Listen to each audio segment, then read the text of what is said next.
ତୁଳସୀପୁର ଗ୍ରାମରେ ଜଣେ କେଉଟଟିଏ ରହୁଥାନ୍ତି। ତାଙ୍କ ନାମ ହେଉଛି ଗୋପାଳ।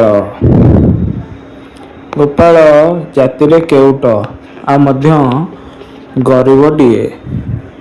ସେ ସର୍ବଦା ଘର ପାଖରେ ଥିବା ଗୋଟେ ନଦୀଟିରୁ ସଦାବେଳେ ମାଛ ମାରେ। କେଉଁ ଦିନ ତ ହେଲେ ଚଳି ଯାଉଥିଲା, ଆଉ କେଉଁ ଦିନ ମାଛ ନହେଲେ ବିକ୍ରି ନ ହୋଇ ତାର ଯେଝା ଗୁଜୁରାଣ ମେଣ୍ଟାଉଥିଲା। ଥରେ ନଦୀକୁ ମାଛ ପାଇଁ ଗଲା। ନଦୀରେ ମାଛ ପଡ଼ିଲେ ନାହିଁ।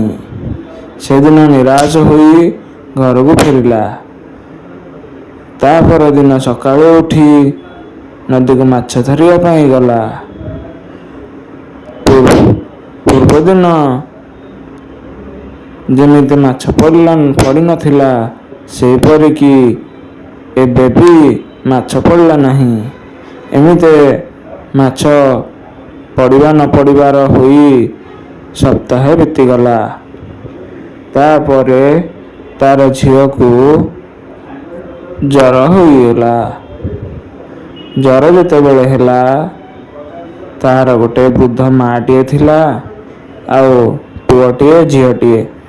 ଯେତେବେଳେ ତାର ଝିଅକୁ ଜ୍ୱର ହେଲା, ସେ ବଟିକା ଦେବା ପାଇଁ, ଔଷଧ ଦେବା ପାଇଁ ତା ପାଖରେ ସମ୍ବଳ ନଥିଲା।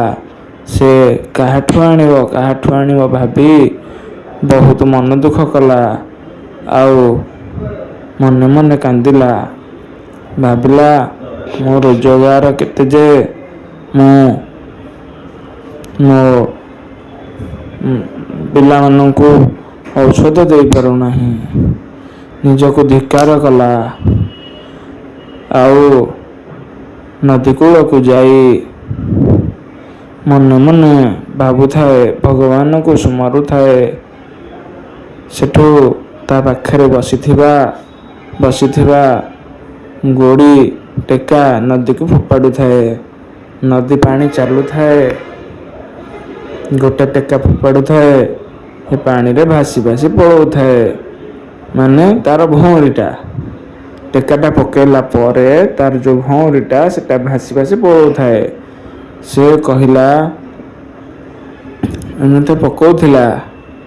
ଆଉ ସେହି ସମୟରେ ଗୋଟେ ସୁନାର କଇଁଛଟିଏ ଭାବିଲା, ଏ କ'ଣ ପଡ଼ୁଛୁ ବୋଲି କୂଳକୁ ଆସି ଯେତେବେଳେ ଦେଖେ, ଗୋଟେ ଲୋକ ମନ ଦୁଃଖରେ ବସି ନଦୀକୁ ଟେକାଟିଏ ଫିଙ୍ଗୁଅଛି।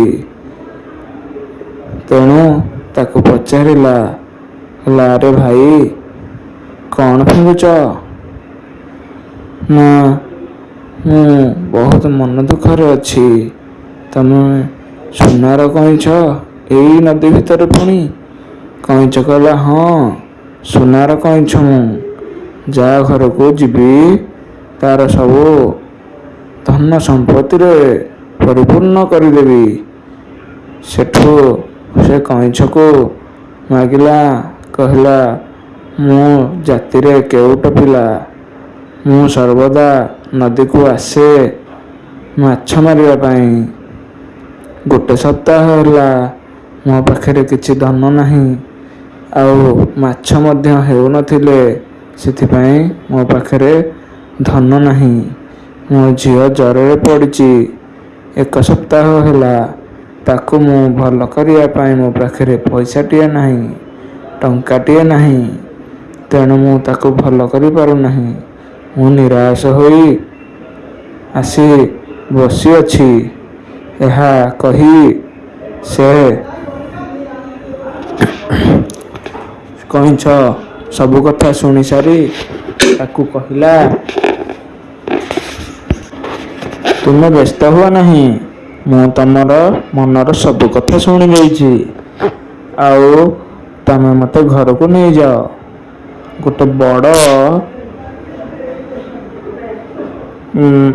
ଗୋଟେ ବଡ଼ କୁଣ୍ଡରେ ମୋତେ ଛାଡ଼। ମୁଁ ତମ ଘରେ ଗୋଟେ ସପ୍ତାହ ପର୍ଯ୍ୟନ୍ତ ରହିବି। ତା ଭିତରେ ତମର ଧନ ସମ୍ପୂର୍ଣ୍ଣ କରିଦେବି। ଧନ ରତ୍ନ ସବୁ ସମ୍ପୂର୍ଣ୍ଣ କରିଦେବି। ତମର ଆର୍ଥିକ ଅବସ୍ଥା ସବୁ ସୁଦୃଢ଼ କରିଦେବି। ତମେ ମୋତେ ଥରେ ଘରକୁ ନେଇ ଚାଲ। ନେଇ ଚାଲିଲା ଘରକୁ। ତା ସ୍ତ୍ରୀକି ଡାକିଲା। ଗୋଟେ ବଡ଼ କୁଣ୍ଡଟେ ଆଣିଲା। ସେଥିରେ କଇଁଛକୁ ପାଣି ଦେଇ ଛାଡ଼ିଦେଲା। କଇଁଛ ପହଁରିଲା। ତା ପରଦିନ ସେ ଯେତେବେଳେ ନଦୀକି ମାଛ ମାରିବା ପାଇଁ ଆସେ, ତାର କୁଇଣ୍ଟାଲ କୁଇଣ୍ଟାଲ ମାଛ ପଡ଼ିଲା। ବଜାରରେ ବିକ୍ରି କଲା। ହଜାରରୁ ଲକ୍ଷାଧିକ ଟଙ୍କା ସପ୍ତାହ ପର୍ଯ୍ୟନ୍ତ କମେଇଲା। ଆଉ ସପ୍ତାହ ପୁରିବା ପାଇଁ ଗୋଟେ ଦିନ ଥିଲା। ତାର ଝିଅକୁ ସେ ଭଲ କଲା ସେଇ ଟଙ୍କାରେ। ସପ୍ତାହ ପୁରିବା ପାଇଁ ଗୋଟେ ଦିନ ଥିଲା। ସେ ମନ ଦୁଃଖ କଲା। ସେ କେଉଟ ପିଲାଟିଏ ମନ ଦୁଃଖ କଲା। ତା ସ୍ତ୍ରୀ ପିଲା ଛୁଆ ସମସ୍ତେ କାନ୍ଦିଲେ। ତାକୁ ଛାଡ଼ିବା ପାଇଁ ମନା ମଧ୍ୟ କଲେ। କିନ୍ତୁ କଇଁଛ ସର୍ତ୍ତ ରଖିଥିଲା। ଗୋଟେ ସପ୍ତାହ ପରେ ସେ ତାକୁ ନେଇ ନଦୀରେ ଛାଡ଼ିଦେବ ବୋଲି। ଗୋଟେ ସପ୍ତାହ ପୁରିଗଲା। କଇଁଛ ମନା ମଧ୍ୟ କଲା ରହିବା ପାଇଁ। ତାକୁ କେଉଟଟି କଇଁଛକୁ ନେଇ ନଦୀରେ ଛାଡ଼ିଦେଲା। ଆଉ ଛାଡ଼ିଲା ବେଳେ କଇଁଛ କହିଲା, ଆମର ବେଳେ ବେଳେ ଦେଖା ମଧ୍ୟ ହେବ। ଏହା କହି କଇଁଛଟି ଚାଲିଗଲା। ଆଉ କେଉଟର ଧନ ଧାନ୍ୟ ପୂରଣ ହେଲା। ଗପଟି ଶେଷ।